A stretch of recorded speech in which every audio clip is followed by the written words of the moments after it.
Hi everyone, आप सभी का स्वागत है हमारे यूट्यूब चैनल लक्ष्य पीएससी एकेडमी पर। जैसा कि इस सेशंस के अंतर्गत जो हम लोग देख रहे हैं वो झारखंड की कृषि व्यवस्था, ये आज पार्ट 2 है। जैसा कि हमने आपके साथ कवायद किया है कि हम जो है वो पीटी और मेंस को देखते हुए जेपीएससी के जो भी सिलेबस हैं उनका हम आपके साथ चर्चा करेंगे। उसके तहत आज हम लोग झारखंड की कृषि व्यवस्था का पार्ट 2 देखेंगे। यहाँ पे मैं अपने बारे में बता दूं, मैं अमरजीत प्रसाद और मैं स्वरूप एकेडमी रांची का फैकल्टी भी हूँ। और वहीं मेरा जो क्लासेस है वो अन अकेडमी पर भी चलते हैं, प्लस और स्पेशल दोनों प्रकार की क्लासेस है। तो प्लस में अगर आप इनरोल्स करना चाहते हैं अन अकेडमी पे, तो वहाँ पे आप जो रेफरल कोड यूज करें वो अमरजीत प्रसाद, ठीक है, सभी कैपिटल्स में अमरजीत प्रसाद।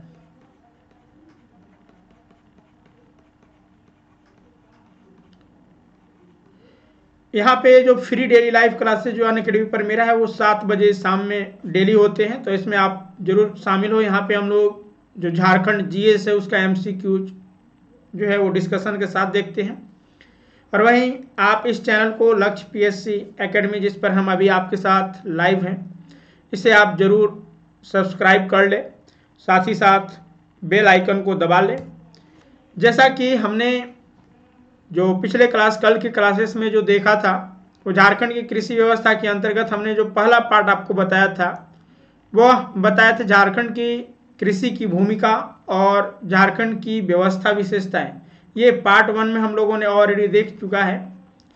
अब यहाँ से आज जो है हम लोग पार्ट 2 देखेंगे, जिसमें कि मौसमगत जो फसलें हैं हमारे राज्य में उसके बारे में चर्चा करेंगे और राज्य की जो प्रमुख फसलें हैं उनके बारे में यहाँ पे चर्चा करेंगे, ठीक है। उसके बाद जो है हम लोग झारखंड की कृषि में पिछड़ापन का कारण क्या है और सिंचाई व्यवस्था क्या है उसके बारे में देखेंगे।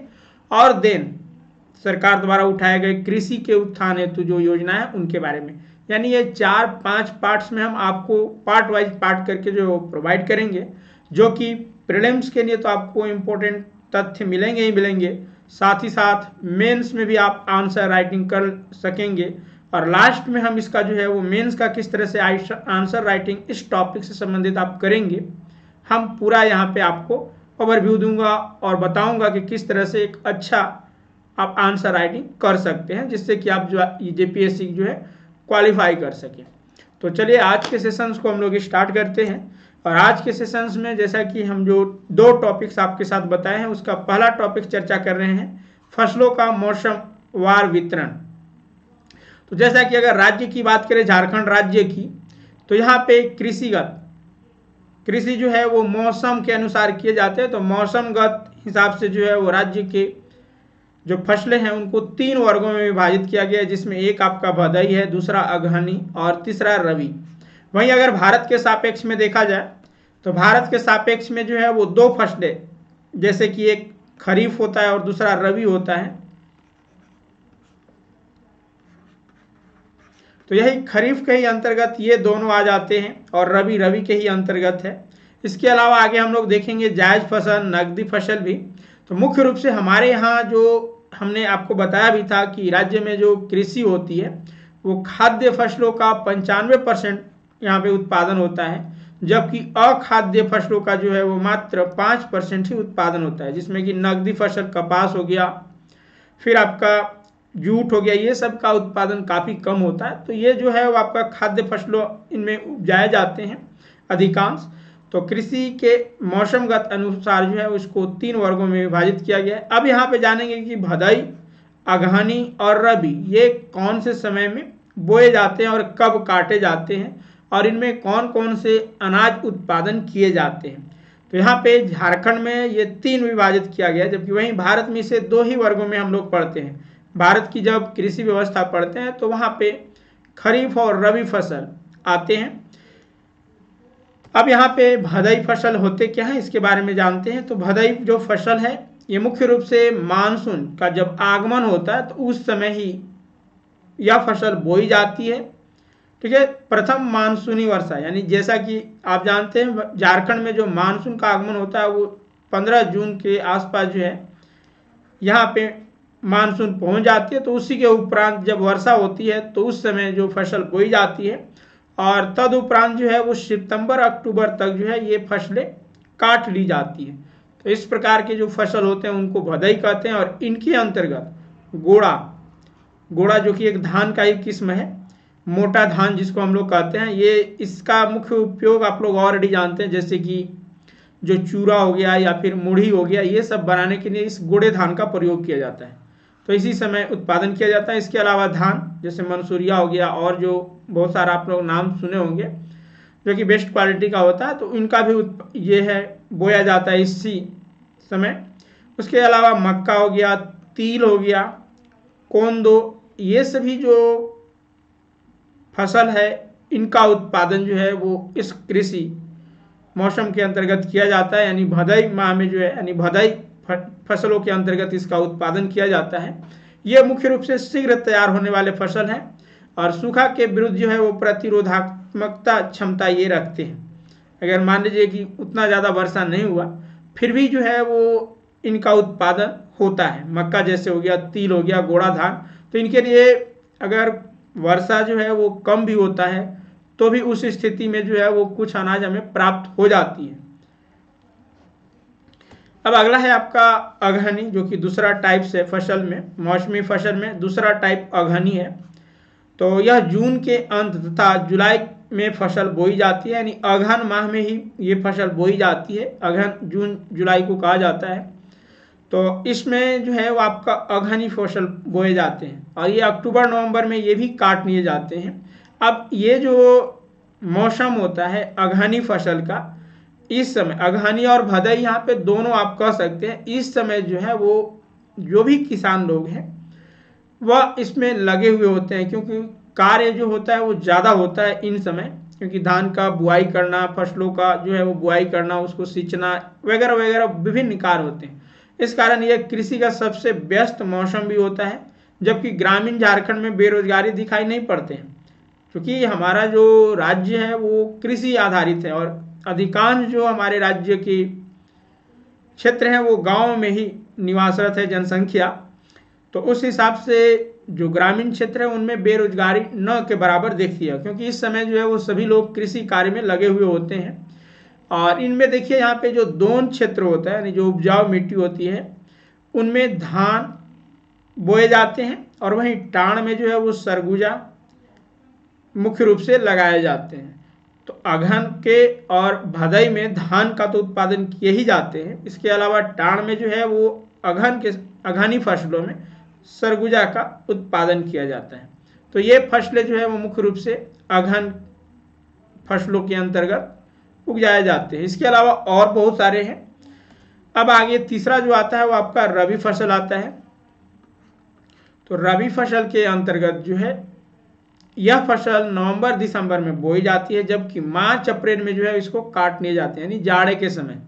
अभी जो है यही मौसम है, अभी जाड़े का समय है और जैसा कि जनवरी फरवरी चल रहा है, तो इसके उपरांत जो है वो मार्च अप्रैल तक जो है वो ये फसलें काट लिए जाते हैं। जैसे कि गेहूं का नाम आप लोग सुने होंगे, चना का साग भी आप लोग इसमें लुत्फ उठा रहे होंगे। तो ये सभी जो है वो आपका इसी रबी फसल के ही अंतर्गत बोए जाते हैं।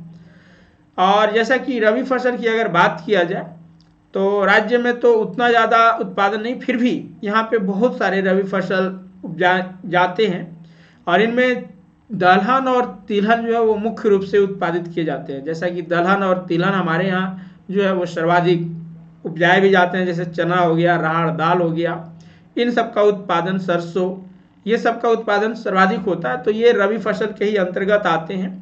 और जैसा कि अभी वर्तमान में जो है वो गेहूं का उत्पादन में काफ़ी वृद्धि देखी गई है राज्य में, इसके साथ ही साथ चना की खेती का भी जो है वो काफ़ी विस्तार हुआ है और ये सभी फसलें जो है वो काफ़ी तेज़ी से बढ़ रहे हैं, जिससे कि राज्य में इसका उत्पादन जो है वो सर्वाधिक हो रहे हैं। आप सभी जानते हैं कि जो हरित क्रांति प्रारंभ हुआ तो उसके तहत जो है वो गेहूं, धान, इन सब का उत्पादन काफ़ी ज़्यादा होने प्रारंभ हुए। तो उसी के अनुसार राज्य में भी जो है वो उन्नत किस्म के जो बीज हैं उनका उपयोग किए जा रहे हैं। लेटेस्ट टेक्नोलॉजी का यूज करते हुए, खाद वगैरह का यूज करते हुए इनका प्रोडक्शन भी जो है वो काफ़ी यहाँ पे उत्पादित किए जा रहे हैं।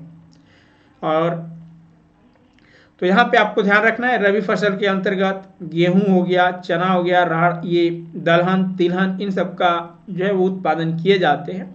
तो ये 3 हुए। इसके अलावा अब जो देखा जा रहा है वो राज्य में गर्मा यानी जायद फसल जिसको कहा जाता है, जिसमें कि सब्जियां वगैरह अधिकांश उत्पादित किए जाते हैं। तो ये हाल में एक चौथी फसल के रूप में जो है वो विकसित हो रहा है, और यह उन क्षेत्रों में लगाया जा रहा है जहाँ पे कि सिंचाई की सुविधाएं उपलब्ध हैं। ठीक है, आसपास के जो आवास के आसपास जो स्थान होते हैं जहाँ पे कि सिंचाई की सुविधाएं हैं, तो उन सभी क्षेत्रों में जो है वो इस प्रकार के जायद फसल का जो है वो उत्पादन किया जा रहा है, और इसके अंतर्गत जो है वो सब्जियों का ज़्यादा उत्पादन किया जा रहा है। तो मुख्य रूप से आजकल जो है ये भी फसल जो है वो काफ़ी देखने को मिल रहे हैं राज्य में। तो इस तरह से यहाँ पे मुख्य जो प्रमुख है वो 3 है, और चौथा आपका जायज है। वहीं नगदी फसल का भी उत्पादन हमारे यहाँ किया जाता है, नगदी, जिसका उद्देश्य होता है व्यवसाय के लिए, जैसे कि आपका रेशम उत्पादन हो गया, जूट हो गया। तो ये सभी नगदी फसल के अंतर्गत आते हैं, और इनका भी उत्पादन हमारे यहाँ होता है, कम मात्रा में ही होता है परंतु होता है। अब यहाँ पे देखिए, जो मुख्य रूप से आपके प्रीलिम्स के लिए जो एग्जाम में पूछे जा सकते हैं एमसीक्यूज टाइप्स के, गर्मा फसल यानी जायद फसल जो है वो कब बोया जाता है, तो ग्रीष्मकालीन ये फसल है, ग्रीष्म काल में, यानी कि अप्रैल यानी मार्च अप्रैल कह सकते हैं, मार्च अप्रैल के समय जो है यह बोया जाता है, और जहाँ पे सिंचाई की सुविधा होती है वहीं पे बोया जाता है। इसके अलावा रबी कब बोई जाती है, रबी के अंतर्गत कौन कौन सा फसल आता है, अगहनी, फिर आपका भदई, इन सबसे प्रश्न जो है एमसीक्यूज में पूछे जा सकते हैं। और वहीं अगर विस्तृत आपको लिखने हैं भारत की सिंचाई व्यवस्था का सविस्तार वर्णन करें, तो इसमें आपको सभी जितना भी हम अब तक आपको बताए हैं वो सभी आपको डिस्कस करने होंगे, और आगे जो बताने वाले हैं वो सब भी, और इसका हम ऑलरेडी आपको चर्चा भी करेंगे लास्ट में कि मेंस आंसर राइटिंग कैसे करने हैं। अब चलिए आगे आते हैं, और थोड़ा सा यहाँ पे हम लोगों ने अभी पढ़ा कि ये अगहनी, भदई और रबी ये प्रमुख फसल है। इसके अलावा गर्मा फसल भी यहाँ पे उत्पादित किए जाते हैं। अब इनका प्रतिशत अगर देखा जाए, जो कृषिगत भूमि है उनमें अगहनी का, जिसमें कि आपका गोड़ा धान हो गया और बहुत सारे चीज़ें उत्पादित किए जा रहे हैं, तो इसका प्रतिशत यहाँ पे सर्वाधिक है। आप देखिए यहाँ पे 70% के आसपास है, 69.75%। वहीं भदई जो फसल है जिसमें कि धान, सरगुजा ये सभी बोए जाते हैं, इसका प्रतिशत जो है वो 20.26% है।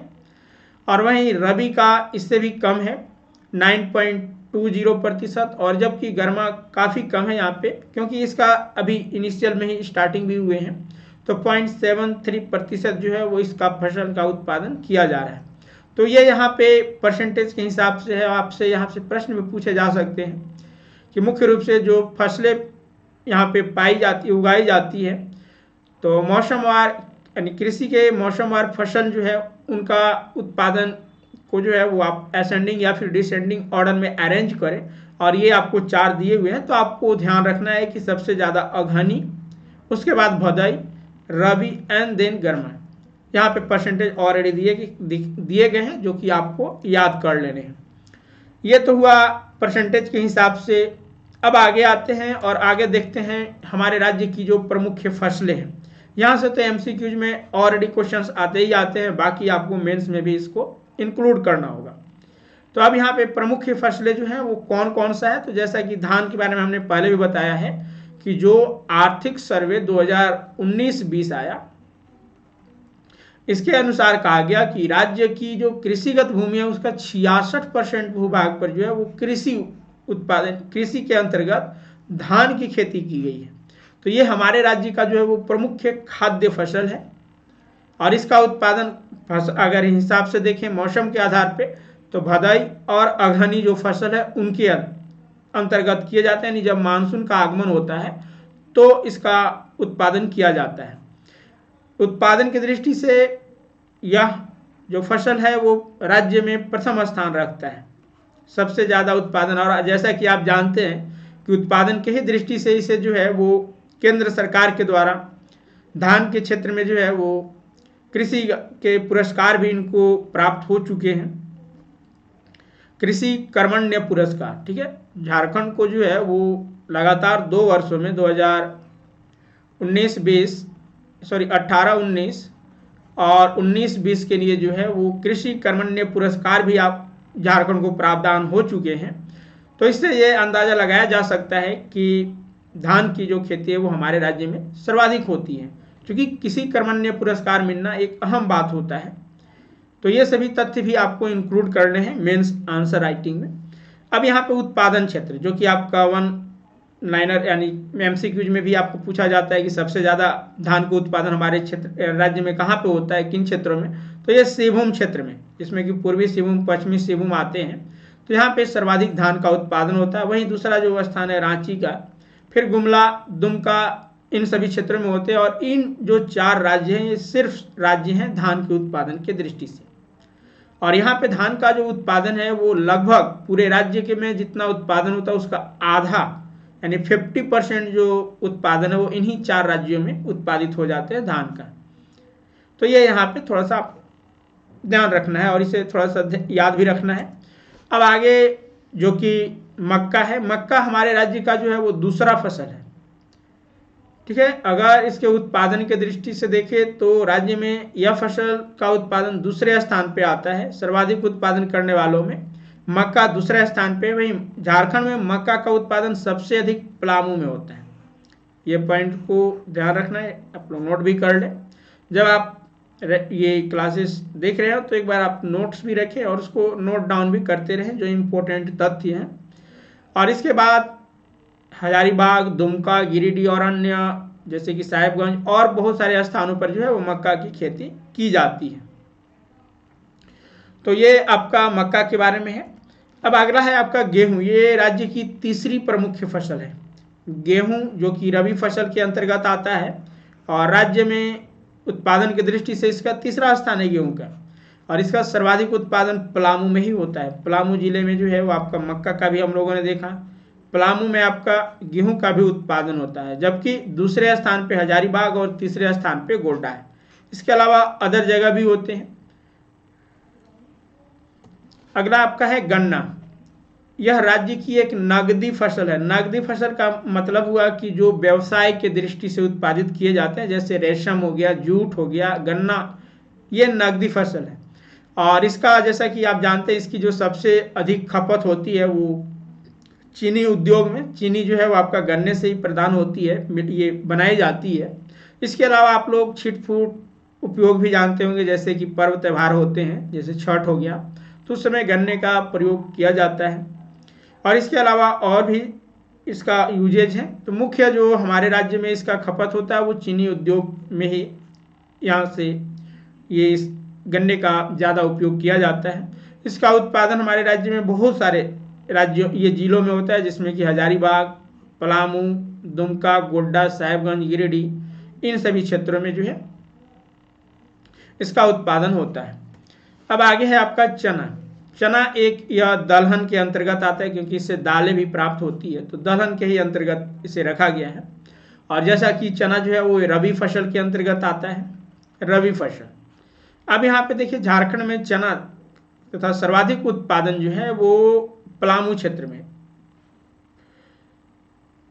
झारखंड राज्य में चना का सर्वाधिक उत्पादन जो है, चना का सर्वाधिक उत्पादन पलामू जिला में होता है। और चना के अन्य जो उत्पादक जिले हैं उसमें आपका गोड्डा, साहिबगंज, रांची, हजारीबाग, इन सभी क्षेत्रों में होती है।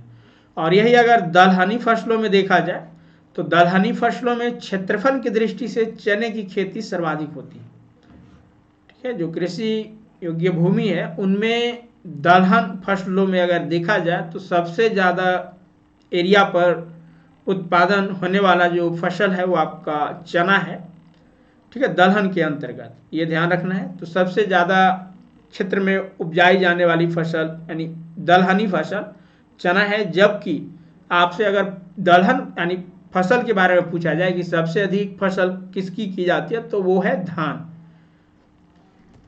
आगे आते हैं अरहर। ये भी आपका एक दलहनी फसल है और राज्य में इसका भी उत्पादन जो है वो बड़े पैमाने पर किया जाता है। दलहनी फसलों के उत्पादन की दृष्टि से झारखंड में चने के बाद इसका स्थान आता है। ठीक है। तो चने के बाद सर्वाधिक जो खेती की जाती है दलहन के अंतर्गत वो आपका अरहर है, राहड़ जिसको कहते हैं ये क्षेत्रीय भाषा में, और इसका भी उत्पादन जो है वो पलामू में सर्वाधिक होता है। ठीक है। तो अरहर के उत्पादन में पलामू का स्थान जो है वो प्रथम है। इसके अलावा हजारीबाग, रांची, गुमला, संथाल परगना, इन सभी जिलों में भी जो है वो इसका उत्पादन होता है। इसके अलावा अदर और जो जिले हैं उनमें भी यह उत्पादित किए जाते हैं। और अगला है आपका तिलहन। तिलहन जिससे कि तेल प्राप्त होते हैं तो इसे तिलहन कहा जाता है, जिसमें कि सरसों, तीसी, कुसुम ये सभी फसलें आते हैं। रबी फसल के रूप में इसका उत्पादन होता है। तिलहन और दलहन अभी हमने बताया आपको कि ये रबी फसल के ही अंतर्गत आते हैं और हमारे राज्य में इसका उत्पादन भी होता है। अब यहाँ पे देखिए मूंगफली, ये तो आपका सरसों, तीसी और कुसुम हुआ, वो रबी फसल के अंतर्गत हुआ। इसके अलावा कुछ ऐसे भी तिलहन है जिसका उत्पादन जो है वो भदई और अगहनी समय में किए जाते हैं, यानी खरीफ फसल के अंतर्गत ये आते हैं। यानी जो खरीफ फसल के उत्पादन का जो समय होता है, यानी भदई और अगहनी हम लोगों ने जिसको देखा, तो उसमें इसका उत्पादन किया जाता है, जिनमें मूंगफली है, तीसी है, यानी तिल है और सरगुजा है। ये सभी जो है वो उत्पादित किए जाते हैं खरीफ फसल के अंतर्गत। यानी कि राज्य के हिसाब से देखें तो भदई और जो अगहनी फसल है उनके अंतर्गत जो है इसका उत्पादन किए जाते हैं। और उत्पादन की दृष्टि से तिलहनी फसलों में प्रथम स्थान जो है वो सरसों का है, दूसरे स्थान पे तीसी, तीसरे स्थान पे सरगुजा है। ये थोड़ा सा रैंकिंग ध्यान रखना है सरसों का तिलहन के क्षेत्र में। वहीं दलहन के क्षेत्र में अभी हम लोगों ने देखा दलहन में जो है वो चना का सर्वाधिक उत्पादन हो रहा है, जबकि यानी क्षेत्रफल के हिसाब से, जबकि अरहर जो है वो दूसरे स्थान पे है। उसी तरह से यहाँ पे आप देखिए तिलहनी फसलों में सरसों पहले, तीसी दूसरे और सरगुजा तीसरे स्थान पे। और तिलहन का भी सर्वाधिक उत्पादन जो है वो पलामू प्रमंडल में होते हैं। पलामू प्रमंडल के अंतर्गत 3 जिले आते हैं, गढ़वा, लातेहार, पलामू। तो इन सभी जो है जगहों पर इसका उत्पादन किया जाता है। ठीक है। तो ये आपको यहाँ पे ध्यान रखना है कि तिलहन का भी जो है उत्पादन पलामू प्रमंडल में ज़्यादा होता है। तो ये यहाँ पे हम लोगों ने अब तक जो देखा उसमें मौसमगत जो फसलें थे और राज्य के जो प्रमुख फसलें हैं, तो ये हम लोगों ने पार्ट 2 यानी आज के सेशंस में देखा। पार्ट 1 में हम लोगों ने ये देखा था। अगले जो सेशंस आएगा आपका पार्ट 3, उसमें हम लोग झारखंड में कृषि के पिछड़ापन का कारण क्या है और राज्य में सिंचाई व्यवस्था क्या है, किस तरह से सिंचाई किए जाते हैं, इनके बारे में चर्चा किया जाएगा। और उसके उपरांत जो है वो सरकार द्वारा जो कृषि यानी किसानों के लिए जो योजनाएं बनाई गई है उनके बारे में, और फिर एमसीक्यू और लॉन्ग जो दीर्घ उत्तरीय प्रश्न है मेंस के लिए, उनका चर्चा आपके साथ किया जाएगा। तो आप बने रहें मेरे साथ, और इस चैनल्स को आप अगर अब तक फॉलो नहीं किए हैं यानी सब्सक्राइब नहीं किए हैं तो जल्द कर लें। यहाँ पे आप हमारे पर्सनल व्हाट्सएप नंबर से भी जुड़ सकते हैं, जहाँ पे कि आपको और सारे पीडीएफ उपलब्ध करा दिए जाएंगे। और इसके पीडीएफ के लिए आप हमारे टेलीग्राम चैनल को भी ज्वाइन कर लें। बाकी यहाँ पे व्हाट्सएप भी कर सकते हैं, तो इस पर भी आपको जो है वो पीडीएफ इसका उपलब्ध होगा। और वहीं अनअकैडमी पर हमें फॉलो कर लें आप। और यहाँ पे जो है वो डेली 7 बजे सेशन चल रहे हैं। ठीक है। फ्री सेशन जो है वो 7 बजे चल रहा है, इसे ज़रूर अटेंड करें। और इसको अनलॉक करने के लिए आप रेफरल कोड जो यूज करें वो अमरजीत प्रसाद करें। ठीक है। अमरजीत प्रसाद सभी कैपिटल्स में आपको यूज करने हैं।